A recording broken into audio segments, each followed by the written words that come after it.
Unraveling the mystery. What does "be in a brown study" mean? Hello, everyone. Welcome back to our channel.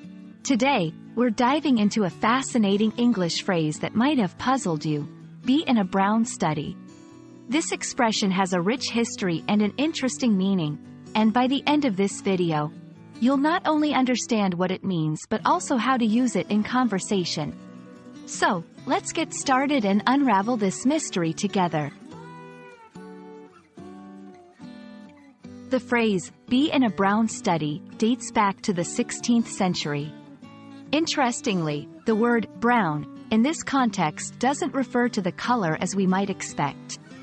Instead, it's related to an older meaning of the word, which implied gloomy or serious. A study here doesn't mean to learn. It refers to a state of deep thought or contemplation. So, when someone says they're in a brown study, they're actually saying they are deeply absorbed in their thoughts, usually in a somewhat melancholic or preoccupied manner. Now that we know what it means, let's talk about how to use "be in a brown study" in conversation.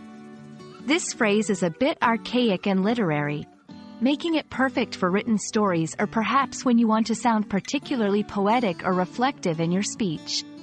For example, you might say, "He didn't notice the time passing as he was in a brown study, pondering the mysteries of the universe." It's a great way to describe someone who is lost in thought and possibly unaware of their surroundings due to their deep contemplation. While "be in a brown study" is not commonly used in everyday conversation today, understanding it can enrich your vocabulary and comprehension of English literature. However, for modern usage, there are several alternatives that convey a similar meaning.